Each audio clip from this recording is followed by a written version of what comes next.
If you're currently in your 20s and you're feeling a little bit lost, you're not really sure about your career direction or whether you're reaching your full potential, then I think this video might be for you. I'm going to take you through the last 15 years of my life, focusing on some of the critical decisions that I made that helped me get to where I am today. It's filled with uncertainty. There are tons of points where I had no idea what I wanted to do, multiple times where I felt like a complete failure, but I managed to just push through it, even though, I had really no idea where I was going. And so I'm just going to talk a little bit about those things and hopefully shed some light on different situations that I think you might be able to relate to. So growing up through my teenage years, I was primarily focused on sport, football, and then boxing basically became my life. I started boxing when I was 11, was competing, and it just consumed all of my time. Education was sort of a secondary thing, and it wasn't until I got to the age of 15, 16 where I actually started to take education a bit more seriously when I had my exams. I did a lot better than I thought I actually would have done in my exams, and it made me realize, maybe I should start to pay a bit more attention to what I want to do as a career. At this moment in time, I was kind of interested in human biology, science, because of the boxing background, and I thought maybe I could be a physio, or I'm not really sure, but getting kind of the grades that I got, I actually decided that I wanted to be a doctor. And I felt like in order to take a step towards that, I decided to change schools. The school that I went to was just a traditional state school, terrible school, like really, really bad. And I felt like in order to progress and reach, I guess, my potential and maybe become a doctor, I had to go to a better school. I switched schools to an all-boys school in sixth form, and honestly, I felt completely out of my depth. I was like surrounded by people that were incredibly clever and talented, and I kind of was in for a little bit of a shock at that point. I still wanted to be a doctor. I decided to study biology, chemistry, and maths at A levels, and it was hard. It was a lot harder than I thought it would be, but I was still pursuing becoming a doctor. I'm not sure why exactly I wanted to be a doctor at the time. I was thinking, money, status, kind of interesting, could be a good job, but I don't think I really knew deep down whether it was something that I truly wanted to do. I just thought it was what I wanted to do. I then applied for 4 medical schools, and then my extra place was pharmacy one. I got 5 straight rejections. I had an interview in Bristol, and I remember that day the interviewer absolutely grilled me, complete wanker, made me feel like absolute shit, and then that proceeded to me not doing as well as I wanted to in my kind of final exams, and I was like, oh my god, what am I gonna do? I got all rejections, and I was like, okay, like what do I do here? I found that there was a place studying pharmacology at Bath, and for those who don't know, pharmacology is like the study of the mechanisms of actions of drugs in the body, similar to pharmacy but a little bit different. My plan was I would do the pharmacology degree, and then I would switch over to a postgrad and do medicine. Fast forward, I started my pharmacology degree at Bath. I did a year, usual uni antics, first year doesn't really matter, you just get drunk, live that life. And then second year, I was hit with another reality check. I was the bottom of the class. This was, again, way out of my depth. I just couldn't handle the course. It was incredibly difficult. I just felt a bit alienated from other people on my course that were very sort of study. I was still living a little bit of a party life, and I was just in this real predicament of this sort of realization of that I hated my course. I did not see any future potential in that. And we had to also do a placement as well as part of that course. Everyone else was doing these sort of lab-based ones, and I was like, oh fuck, I don't want to do that. And luckily they let me pick a business one that was related to pharmaceutics. So I did a pharmaceutical marketing placement. At this point, I had never ever been interested in marketing whatsoever. Didn't know anything about it, didn't know anything about business. and I applied for a ton of placements, got shit tons of rejections, and then I applied for one and I got it, and they told me it was literally the final day of applications, and I was like, wow, you know, sometimes it's just meant to be, but you know, if I hadn't applied that day, I wouldn't have got that placement. Fast forward, comes August. So this is after my kind of second year exams. I know the exams didn't go too well. I then found out I failed 2 of my exams really badly. They were hard exams, hard. One of them was multiple choice. You think multiple choice is easy. This isn't a multiple choice exam where it's either like 2 answers. It's a multiple choice exam where it could be any of the answers if you don't know the material. And I was like, oh, started my placement, and then I had to then retake my exams during my placement, where I'm working a full-time job, had no time to study. And I remember this point during the revision period when I was at home, and well, I'm getting like, whenever I like relive moments in my life where I got emotional, I get this feeling, it's weird. I was sat in my dining room and with all this paper everywhere, and honestly I broke down. Like my parents were there and I was like, I just can't do this anymore. I just can't. Like I gave up. I basically gave up revising and was like, fuck this. I retook my exams again, and obviously I failed both of those exams. So I failed the whole year. At this point I was then left with arguably the biggest decision that I've ever made in my life. So I had to come clean with my placement. I told them that I failed my exams. They weren't too bothered about that, as long as I was just doing the placement and I'm doing my job well. I then had to decide whether I redid the year at Bath, switched to a different course at Bath, completely started again at Bath in first year with a completely different course, carry on with my placement afterwards, because they were like, oh, you could potentially just have a job here, or finish my placement and just go into the real world of work, or just start again somewhere else. And for me, I felt like a fucking failure here. I felt like I really let my parents down, because they put a lot of time and energy and money into my studies, and for me, I couldn't just like move on to like the corporate world without like at least giving it another go. And during my placement, I found that I actually quite enjoyed marketing. I was like, it's actually kind of easy. I thought it was a bit fluffy, but actually I was like, you know, logical thinking, applying to business. I was like, yeah, this is not too bad. So I decided to start completely again. I went to Nottingham-Trent because I had some friends there in marketing. So I did 2 years at Bath, failed my course, did a placement, and then completely started again as a fresher. And when I started again, I was like, the course was just, if you know anything about university and courses, pharmacology at Bath compared to marketing at Nottingham-Trent University is completely at the opposite end of the spectrum for everything. Culture, people, difficulty, and I felt like on the marketing course that I had finally found something that was aligned with my skills and what I wanted to do. I did really well on the course. I think I got like second highest in the year, and I felt really good that I'd made the right decision doing that. As I said, it was the biggest decision of my life. I then obviously graduated and thought, oh yeah, I'll just get a job in London, you know, not too difficult. Again, couldn't be more wrong. Even though I was like filled with excitement and hope, must have applied for about 50 jobs and just got rejected on all of them. Had one interview for an SEO job. This is when digital marketing was kind of booming a little bit, very kind of fresh, new. This was 8, 9, 10 years ago. And then like I was just hit with this really frustrating time in my life. My friends had all got jobs in London. I wanted to move to London. I wanted to live that life. And then I started to run out of money.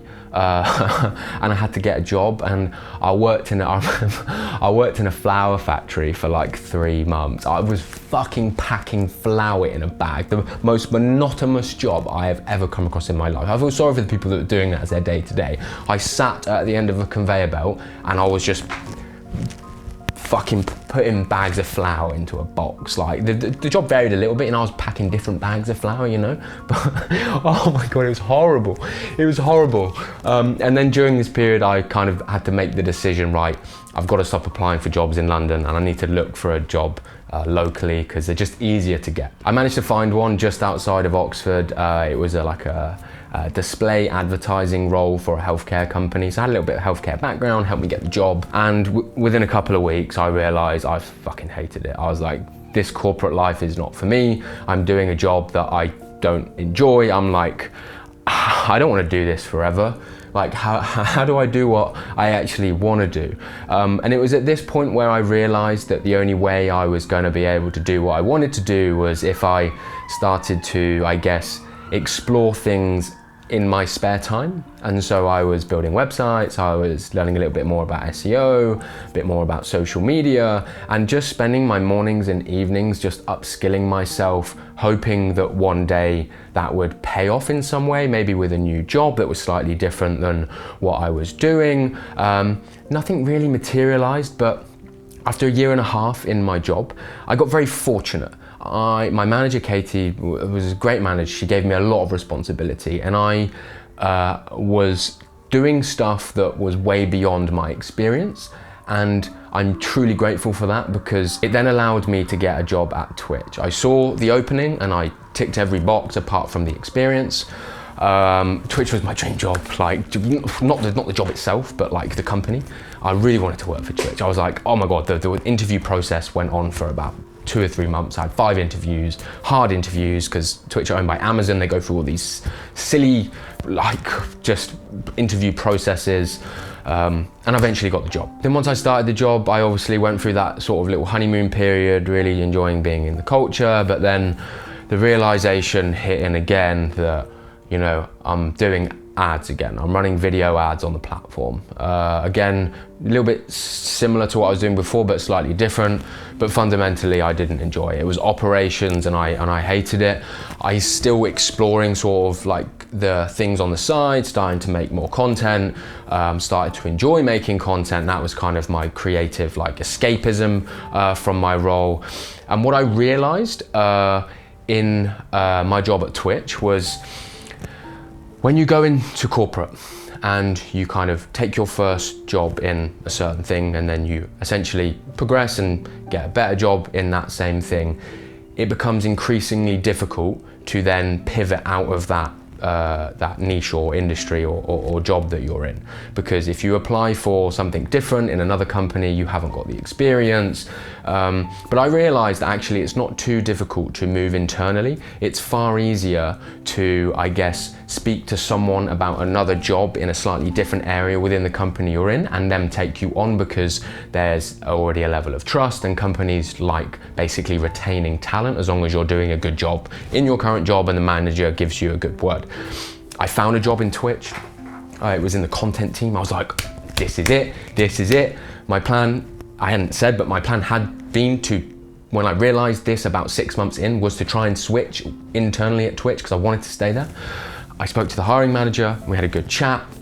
Things didn't really materialize, but I was like, it's there, you know, I'm gonna push for it. At this moment in time, I was doing my streaming education channel, I was doing content, I was doing everything I felt like I needed to do outside of my job to convince the person in the other team that this is what I wanna do. I'm passionate about this. I spend God knows how many hours outside of work focused on the streaming education industry.